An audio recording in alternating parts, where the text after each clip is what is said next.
Think you're good at chess? Here are 5 puzzles that start as simple and slowly get difficult, so by the end, you'll really have to calculate. Some of these are pattern recognitions and some are deeper combinations, but few of them are designed to catch you if you rush. Pause the video on each position, take your time, and see how many you can solve. I'll explain the solution and I'll tell you how you would come to that after the puzzle. So, let's jump right in. This is the first puzzle. White just played knight d5 and it's black to play. What would you play? Look for checks, captures, and threats. I'll give you a second to think about that.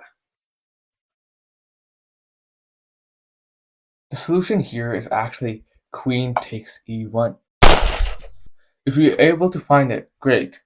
If not, it's fine, and I'll explain you how to think in this position. We start by looking at all possible checks, no matter how crazy they are. So we see that there is a check on b6 with the queen, but white can just recapture with the knight or the queen. When you look for other options, with the only other checks we can see is queen takes e1. And in this case, this also leads to checkmate. Since checkmate is how you end the game, this will definitely be the solution. So now, let's move on to our next puzzle. Right here, white just played knight to d4, and it's black to move here. So let's go through the position in the same way a strong player would. The first thing I always look for is checks, captures, and threats, as these are always the forcing moves. So checks come first because they are the most forcing moves in chess. They cause black to respond. So let's ask ourselves, what checks does black have here? Well, when you're looking on the board, the only move that gives a check is queen takes g2. The queen captures the pawn on g2 and gives check to the king. Now, before we get excited, we need to see if white has a response. Whenever you find a check, ask 3 questions. Can they capture the checking piece?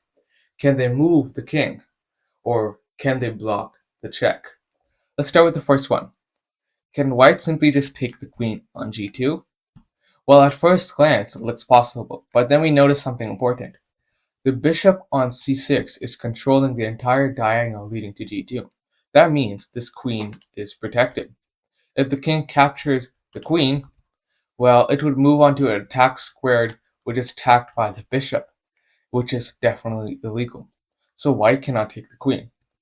Next question, can the king move away? Well, let's look at the nearby squares. The queen on g2 captures all this, controls all the king squares, covering the escape routes. As we check each square one by one, we see that the white king cannot move to any of them because none of them is safe for the king. So, okay, so white can't capture the queen and can't run away. So now, what about the last one? What about blocking the check? Since the queen is right next to the king, there's actually no square where where white can place a piece to block the attack. So that's the key moment. White can't capture the queen, white king can't run away, and white can't block the check. That means queen g2 is checkmate. What's nice about this puzzle is that solution doesn't require calculating 5 or even 10 moves ahead. Instead, it's following a simple process. Look for checks, examine the opponent's response, and systematically eliminate them. Once you've done that, checkmate finds itself. So now let's look on the next puzzle. It's black to move, and it's actually made in 2. White just played king to d1, and I would like you to pause the video and see if you can find the winning sequence. Alright, so let's solve this puzzle. So as always, I start by looking for checks. The move that immediately catches my mind is actually rook to b1, check. The rook drops down to b1 and gives check to the white king. Now the important thing isn't just it's a check, that it also forces the king to respond. So let's see what white can do. The king can't capture the rook because it's too far away, and the king can move to e2 because that is protected by the bishop, which means the white's options are extremely limited. In fact, the only move the white king can play is c2, king to c2. And that's exactly what black wants. Once the king moves to c2, we reach the second part of the puzzle. Let's use the same kind of thinking to find the best move here too. We start by looking at checks. We have the option to go back with the same rook and deliver rook 1 b2 check as shown on the board, but the king moves just back to d1 and nothing has changed. We have the exact same position as we started. Instead of that, we can also deliver a check with the other rook. We can move this rook 8 to b2 check. The We deliver check with the rook that was on the 8th rank.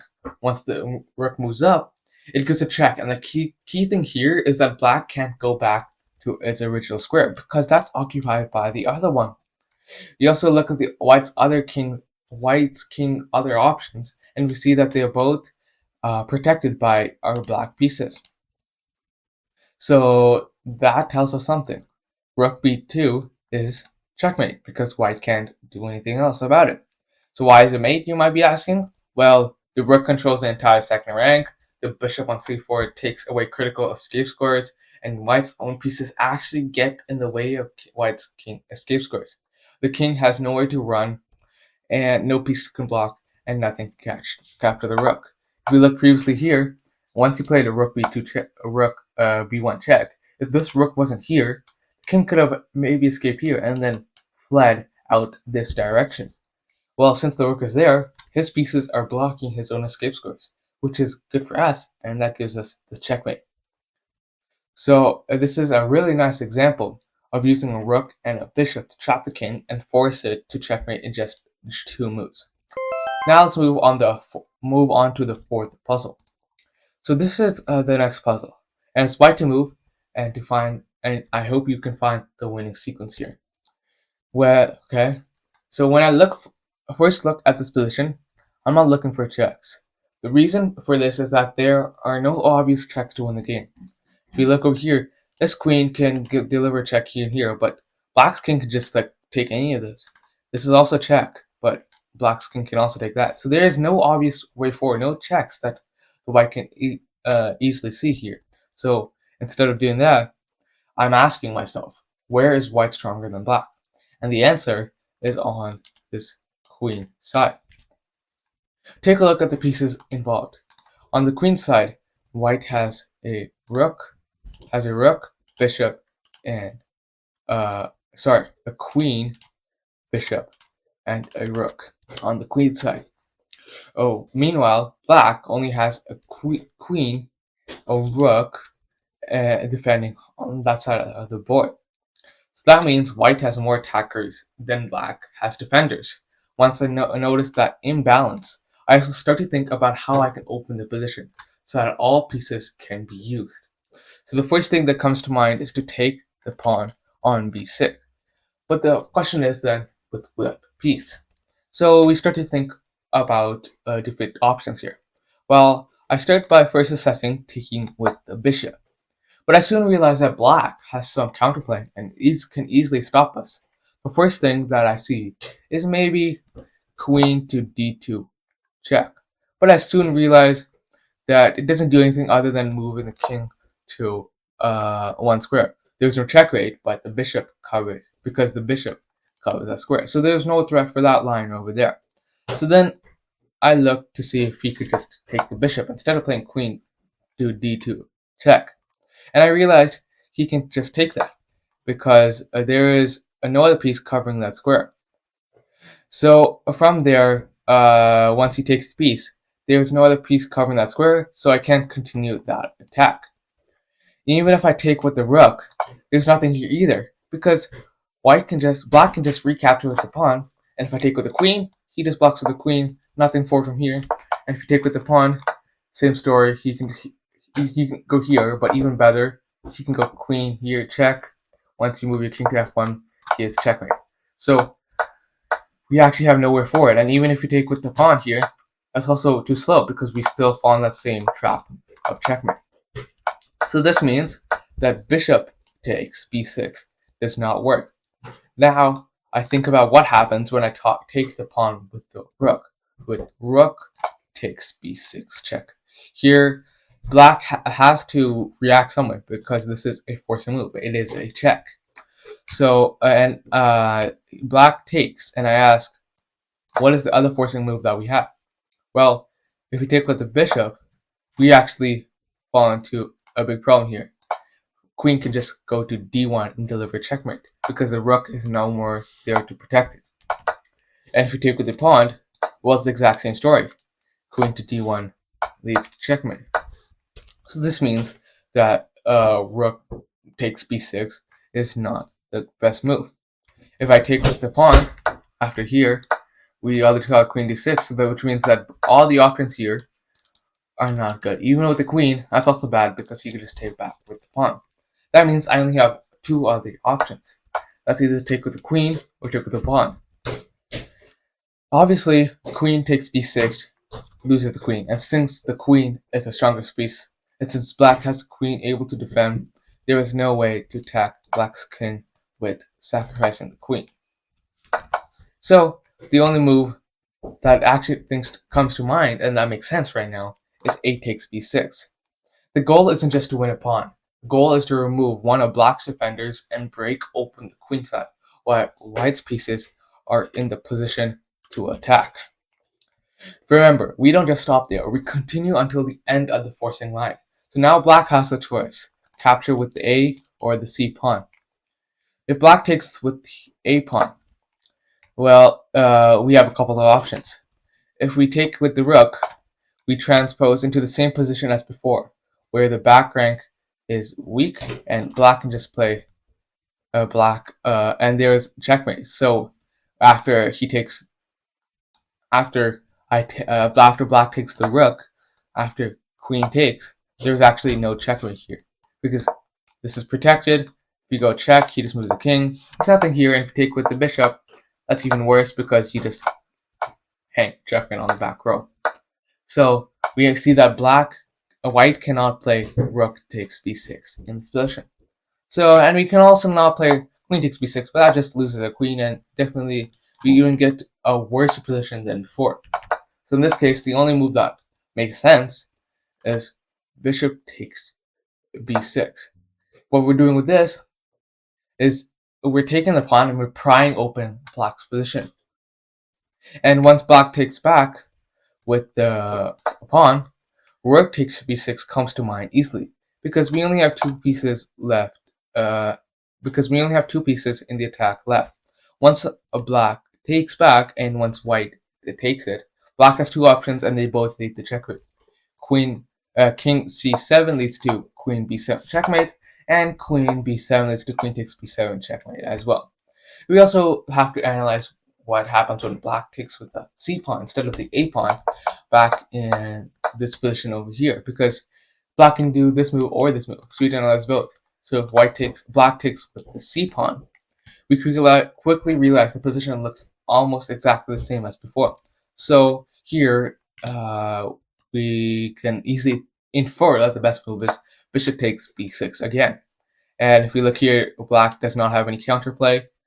And if we try to do something else with queen takes b6, there is going to be checkmate because then you have bishop takes a7. You're giving a double check, and once the king moves, you're going to have checkmate anyway. Like if you go king c8, you have checkmate there. And if you even go king to c7, you have rook takes b7, king c8, and then rook takes f7, checkmate. So that's possible. So that's why he can't play any other move like queen to b7. So that's why the only move here is to take the bishop. And once we recapture with the rook, we fall into the same position as before. Black has to move to king c7 or the queen to b7, and both of these lines lead to checkmate. So the key idea here isn't the checks at the end. The key idea is recognizing that white has more attackers than defenders on the queen side. Once you realize that imbalance, a takes b6 becomes a natural move because it removes one of the few defenders black has available. Once we have, and also considering that we have more attackers, sacrifices also become a big part of here as well. Because since we have more attackers, we can we can use our valuable pieces to pry open the black's defenses, and then use our pieces to attack it because black cannot defend. Now let's look at our last puzzle. Black just played rook e1, threatening checkmate, but actually, he gives us a checkmate. Can you find it? It's white to move mate in a few. Pause the video and see if you can find the right idea.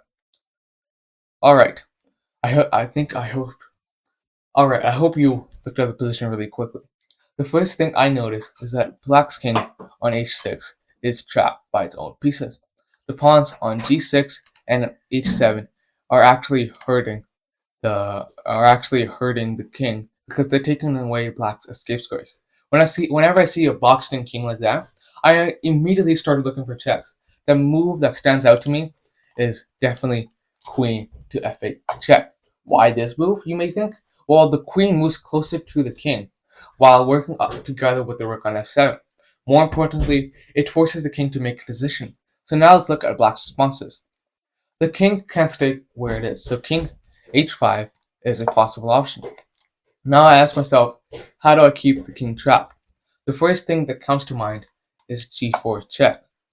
But I soon realized that Black can just play en passant, and it's actually White's king that's exposed. So the only other option that comes to mind is rook takes h7. We could also play rook to f5 check, but that actually terribly loses because once he takes, queen takes f5, we have no more attacking pieces. We have no more fuel to capture to make it a checkmate. We can only make it a perpetual check. So the other valuable option here would be rook takes h7 check. Once this happens, the king only has one escape square, and that is to g5. Now we look at how we can continue the attack and keep the king boxed in. Queen e7 is a possible option, but the problem with that is that Black king can move to f5, and Black's king can now escape to e4 and go down that route to be safe, to achieve safety by its major pieces. Another option we could also, you may be thinking, is queen h6 check, but that leads us to the same problem. Black's king can just escape with its major pieces. So this is not what we want. Though there are also other checks, but they also involve losing material, which is not what we want, and we only have two pieces in the attack. So the only other option here is h4 check. This doesn't lose material and forces the king to g4. This is the move that many players miss. Instead of rushing with another queen check, White uses this pawn to take away escape squares. You're not just checking the king, you're building a cage around it. After king g4, White has achieved exactly what I wanted. The king has been lured out of the open. Now comes queen c8 check. Why queen c8 this now? Because you're looking at the king's available squares. The queen on c8 controls Black's escape squares and forces Black's queen to interpose with queen to d7. That's exactly what White wanted. Now queen takes d7 is the fatal blow. The queen captures the defender and it is checkmate. The king has no escape squares to move to. We also have to calculate the other line here. We can see here, if you remember from the beginning, Black can either play king to h5 or king to g5. So we also have to calculate that too. So what after king g5, White doesn't play the same line. Instead, White forces queen e7 check. This is a forcing move. In the last variation, we couldn't play that because the king could just escape. But the rook and the queen both cut off king's escape squares. King can no more escape through this route. But here is the important part.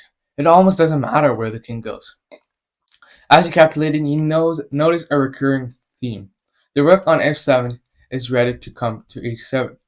After the king moves either to h6 or to h5, there is the fatal blow again of rook takes h7, and that is checkmate.